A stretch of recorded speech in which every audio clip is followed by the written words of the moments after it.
नमस्कार, मैं हूं आशीष और आप देख रहे हैं आशीष काउंस क्लासेस। मेरे प्रिय साथियों, हम लोग अपने वीडियोस में बात कर रहे थे बिजनेस एनवायरनमेंट की, और बिजनेस एनवायरनमेंट में हम लोगों ने तमाम तरह के कॉन्सेप्ट को वन बाय वन समझा था, जो हम सभी के लिए, आप सभी के एग्जाम के लिए बहुत ही इंपॉर्टेंट था। आज के वीडियो में हम लोग जानेंगे कि भारत में बेरोजगारी क्या है, यानी अनएम्प्लॉयमेंट इन इंडिया। इस वीडियो में हम तमाम तरह के कॉन्सेप्ट को, अर्थ को, परिभाषा को, विशेषता को, कारणों को, इनके प्रभावों को और बेरोजगारी को दूर करने के उपायों को समझेंगे और जानेंगे। यह एक कंप्लीट वीडियो है। यहाँ पे आपको सभी तरह की जानकारी मिल जाएगी जो आप सभी के एग्जाम के लिए बहुत ही इंपॉर्टेंट है। तो सबसे पहले हम लोग समझेंगे कि बेरोजगारी का अर्थ क्या होता है। यानी आप लोगों ने तमाम तरह की बातों को समझा होगा। बहुत सारे लोग आते होंगे, जाते होंगे, मिलते होंगे और कहते होंगे कि भाई देखो, भारत में इतनी बेरोजगारी है। क्या आपने कभी पूछा कि बेरोजगारी का मतलब क्या होता है? अगर आप लोग पूछेंगे, अगर वो व्यक्ति उसके बारे में जानता होगा तो जरूर बताएगा, लेकिन मैं उसके पहले बता देता हूँ। बेरोजगारी एक ऐसी स्थिति है जहाँ श्रम शक्ति यानी श्रम की पूंजी व रोजगार के अवसरों यानी श्रम की मांग में अंतर होता है। कहने का मतलब समझिएगा कि जहाँ श्रम शक्ति यानी श्रम शक्ति तो है, काम करने वाले लोग तो हैं, लेकिन श्रम की मांग, अगर जो श्रम मांगी जा रही है वही श्रम नहीं है, यानी रोजगार नहीं है। काम करने वाले लोग हैं लेकिन रोजगार नहीं है, ये बात कही जा रही है। ठीक है, आगे कहा गया है बेरोजगारी श्रमिकों की मांग की अपेक्षा उनकी पूर्ति के अधिक होने का परिणाम है। उसी बात को समझाया गया फिर से कि देखिए कि बेरोजगारी का मतलब यह है ना कि जितने श्रमिक हैं वो जो मांग कर रहे हैं कि उन्हें रोजगार चाहिए, काम चाहिए, काम चाहिए, इस डिमांड यानी इस मांग के अनुरूप पूर्ति नहीं है, यानी जॉब अवेलेबल नहीं है, रोजगार अवेलेबल नहीं है। ठीक है, एग्जाम्पल समझिएगा कि अगर हमारे देश में 100 लोग हैं काम करने वाले, लेकिन जॉब केवल 50 ही है, तो यहाँ पर हम लोग कह सकते हैं कि डिमांड हमारे वहाँ पर 100 की है, लेकिन सप्लाई कितनी है? 50 की ही है। तो यही स्थिति क्या कही जाएगी? बेरोजगारी कही जाएगी। बेरोजगारी से आशय एक ऐसी स्थिति से है जिसमें व्यक्ति वर्तमान मजदूरी की दर पर काम करने को तैयार होता है, परंतु उसे काम नहीं मिलता। बात यहाँ पे बहुत समझने वाली भी है और अर्थ साफ साफ कहता है कि देखिए भाई साहब, कि जो भी मार्केट में रेट चल रहा है, मान लीजिए एक लेबर का रेट है, उसकी मजदूरी है 600 रुपये। अब इस काम को करने के लिए, यानी 600 रुपये पे काम करने के लिए बहुत सारे लेबर, बहुत सारे मजदूर, बहुत सारे एम्प्लॉई, यानी जो भी तमाम तरह के लोग हैं तैयार हैं, लेकिन उन्हें काम नहीं मिल रहा करने के लिए। उनके तैयार होने के बावजूद भी, तो यह जो पूरी की पूरी स्थिति है ना, यही स्थिति कही जाती है बेरोजगारी। ठीक है, यह होती है बेरोजगारी की बात। इसे हम लोग कह सकते हैं बेरोजगारी का अर्थ। अब आगे चलते हैं, परिभाषाओं के बारे में समझते हैं। परिभाषा कहती है, इसमें प्रोफेसर पीयू कहते हैं, ये बहुत ही जाने माने प्रोफेसर हैं, अर्थशास्त्री हैं। ये कहते हैं कि एक व्यक्ति को उस समय ही बेरोजगार कहा जाएगा जब उसके पास रोजगार का कोई साधन नहीं है, परंतु रोजगार प्राप्त करना चाहता है। कोई व्यक्ति है, वह काम करना चाहता है, लेकिन उसके पास काम करने का कोई साधन नहीं है। वह क्वालिफाइड है किसी काम को करने के लिए, लेकिन काम अवेलेबल नहीं है। जैसे मान लीजिए कोई भी एक इंजीनियर है, ठीक है, वह चाहता है काम करना, लेकिन उसे जॉब नहीं मिल पा रहा है। उसके अंदर कैपेबिलिटी है, लेकिन उसे जॉब नहीं मिल पा रही है। तो यही बात यहाँ पे समझी जाएगी परिभाषा में भी। ठीक है, आप लोग परिभाषा याद करेंगे, एग्जाम में बहुत ही काम आएगा।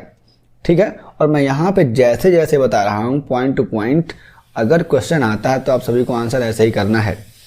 अब आगे बात करते हैं भारत में बेरोजगारी की विशेषताओं के बारे में। यानी अगर भारत में बेरोजगारी है तो किस तरीके की है, कौन कौन सी परिस्थितियां हैं जो भारत में बेरोजगारी को प्रमोट करती हैं, उन्हीं बातों को हम लोग विशेषताओं के माध्यम से समझते हैं, यानी features of unemployment in India. पहला है श्रमिक या बल, यानी लेबर फोर्स हमारे भारत देश में है लेकिन काम नहीं है, काम करने वाले लोग ज़्यादा हैं। दूसरा है श्रम शक्ति सहभागिता दर, यानी अगर श्रम शक्ति है तो उस श्रम शक्ति में कितने लोग काम करने वाले हैं।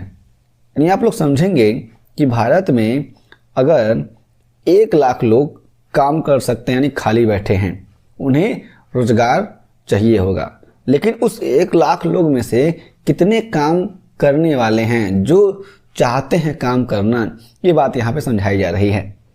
कामगार जनसंख्या अनुपात, अब यहाँ पे जो काम करने वाले हैं उनका क्या अनुपात है। चौथा है बेरोजगारी श्रम शक्ति की संख्या व दर, और जो भी बेरोजगारी श्रम शक्ति है उसकी संख्या क्या है और उसकी दर क्या है। बेरोजगारी में क्षेत्रीय अंतर क्या है, अलग अलग क्षेत्रों में बेरोजगारी कितनी है, किस तरीके की है, इसकी बात की जाएगी। छठवां है शिक्षा स्तर के अनुसार बेरोजगारी दर, और अलग अलग जगहों पे जिस तरीके से शिक्षा स्तर है उसी तरीके से बेरोजगारी की दर भी होती है। ठीक है, जैसे बहुत सारे आंकड़े आते हैं कि केरल में शिक्षा स्तर बहुत अच्छी है लेकिन वहाँ के लोग काम करना नहीं चाहते, इसलिए वहाँ पे बेरोजगारी ज़्यादा है। ठीक है, आगे चलते हैं। 7वां संगठित क्षेत्र में रोजगार। अब देखेंगे कि जो भी हमारे देश में बिजनेस को और इंडस्ट्री को डिस्ट्रीब्यूट करने का अलग अलग समझने का तरीका है वह संगठित और गैर संगठित क्षेत्र हैं। तो संगठित क्षेत्र में कितनी एम्प्लॉयमेंट है, रोजगार कितना है, इसकी बात की जाएगी। असंगठित क्षेत्र में रोजगार कितना है इसको भी आप लोग समझेंगे। 9वां है धर्म के आधार पर बेरोजगारी कितनी, यानी हिंदू धर्म में कितनी बेरोजगारी है, मुस्लिमों में कितनी बेरोजगारी है, सिख और ईसाइयों में कितनी कितनी बेरोजगारी है, इसको भी समझा जाता है अलग अलग डेटा के अनुसार, जो भी सेंसस आते हैं उनके अनुसार।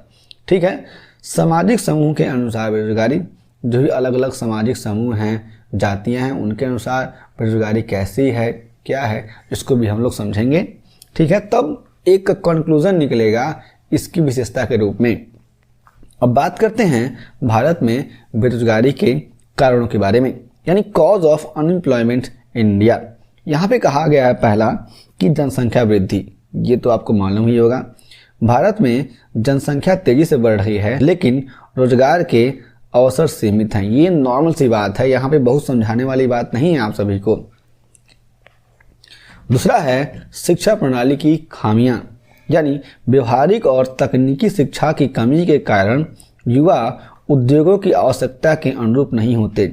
जिस तरीके से उद्योग धंधे एनवायरनमेंट के बदलते स्वरूप को देखते हुए चेंज हो रहे हैं, उस तरीके से उनकी आवश्यकता के अनुसार जो भी तकनीकी है उसमें जो भी युवा चाहते हैं नौकरी, उस तकनीक में वे सक्षम नहीं हैं, अपने आप को एडॉप्ट नहीं कर पा रहे हैं, इसलिए बेरोजगारी यहाँ पे बढ़ी हुई है। दूसरा है कृषि पर निर्भरता। देश में बड़ी संख्या में लोग कृषि पर निर्भर हैं, लेकिन इसमें सीमित रोजगार के अवसर हैं। भाई साहब देखिए, धीरे धीरे आने वाले समय में जैसे जैसे जनसंख्या बढ़ रही है तो लोग घरों को बना रहे हैं, कहाँ पे, जो पहले खेत होते हैं। इसलिए क्या हो रहा है, पहली बात तो जो भी खेत हैं वो भी खेत कम हो रहे हैं, और यहाँ पर अगर खेत कम हो रहे हैं तो लाजमी है जो लोग उस खेतों पर निर्भर हैं रोजगार के लिए, उनके लिए अब रोजगार होगा नहीं। आगे बात करते हैं मशीनों का। चौथा है औद्योगिकरण की धीमी गति, यानी नए उद्योगों की स्थापना अपेक्षाकृत धीमी है, जिससे रोजगार के अवसर कम हैं।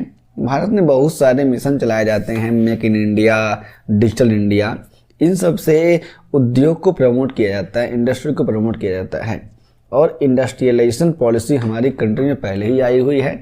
लेकिन फिर भी अभी जिस तरीके से ग्रोथ होना चाहिए इंडस्ट्रीज में उस तरीके से नहीं है, तो ये भी एक कारण है रोजगार के कम होने के, यानी बेरोजगारी के।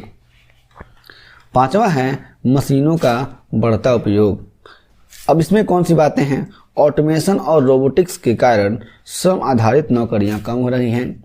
अब तो आप लोग देखेंगे एआई भी आ गया है, तो कुछ सेक्टर्स में जहां पे एआई अच्छा काम कर रही है और रोबोट काम कर रहे हैं, तो वहाँ पर नौकरियाँ लाजमी है कम हो जाएंगी। आप लोग देखेंगे कि बहुत सारी कंपनियाँ उनके अपने अपने अलग अलग चैटबॉट्स हैं, तो वहाँ पर जो पर्सन अगर कॉल सेंटर में काम करता था और वही काम चैटबॉट्स कर दे रहे हैं, इसलिए अब तमाम तरह के सेक्टर्स में नौकरियां कम होती जा रही हैं और बेरोजगारी बढ़ती जा रही है। छठवां है महिलाओं के लिए रोजगार के सीमित अवसर। अब भाई साहब ये तो सारी की सारी समस्या थी ही, अब महिलाओं के लिए रोजगार के सीमित अवसर हैं, ये भी बहुत ही प्रॉब्लम क्रिएट करेगा। सामाजिक और सांस्कृतिक कारणों से महिलाओं को काम करने के अवसर नहीं मिलते। तमाम तरह के सांस्कृतिक कार्यक्रम, तमाम तरह के सामाजिक कारण होते हैं। महिलाओं को कहा जाएगा भाई साहब कि आप घर में रहिए, काम करिए, इसलिए आप काम करने नहीं जाएंगे, आपका जीवन उसके लिए नहीं है। आप लोग देखेंगे आसपास तो बहुत तरह की समस्याएं देखने को मिलेंगी आपको। ये सारी की सारी समस्याएं इस टॉपिक से आप लोग उसको जोड़ेंगे तो आपको सब समझ में आएगा। अब बात करते हैं आगे, बेरोजगारी के प्रभाव। कौन कौन से प्रभाव हो सकते हैं? पहला है आर्थिक विकास में बाधा। आर्थिक विकास में बाधा पहुंचेगी ही। बेरोजगार लोग उत्पादन में योगदान नहीं कर पाते, जिससे आर्थिक विकास धीमा पड़ता है। सही बात है। गरीबी में वृद्धि। बेरोजगारी से लोगों की आय नहीं होती, जिससे वे गरीबी रेखा से नीचे चले जाते हैं। नॉर्मल सी बात है। सामाजिक अस्थिरता। बेरोजगारी के कारण अपराध, नशाखोरी, आत्महत्या और असंतोष बढ़ता है।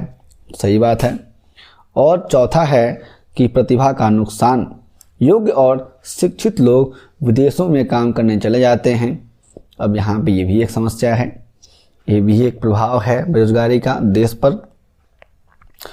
और अंतिम समझेंगे कि भारत में बेरोजगारी दूर करने के उपाय कौन कौन से होते हैं, यानी measures to reduce unemployment in India. यानी हम लोग अगर चाहते हैं कि भारत में बेरोजगारी खत्म हो जाए तो कौन कौन सी बातें आपको ध्यान में रखनी पड़ेंगी, कौन कौन से उपाय आपको चाहिए। इसमें पहला है कौशल विकास, यानी स्किल डेवलपमेंट। सरकार को व्यावसायिक शिक्षा और तकनीकी प्रशिक्षण को बढ़ावा देना चाहिए, जो सरकार कर भी रही है। चाहे आप लोग देखेंगे स्टेट लेवल पे या फिर सेंट्रल लेवल पे, दोनों जगहों से कौशल विकास कार्यक्रम चलाए जाते हैं, जिसमें तमाम तरह के प्रशिक्षण दिए जाते हैं। इलेक्ट्रीशियन का है और कंप्यूटर ऑपरेटर का है, तमाम तरह के कोर्सेज हैं नीलिट के द्वारा। तो ये सारी सुविधाएं प्रोवाइड की जाती हैं तमाम तरह के लोगों को कौशल शिक्षा देने का। ठीक है। अगला है स्टार्टअप और उद्यमिता को प्रोत्साहन।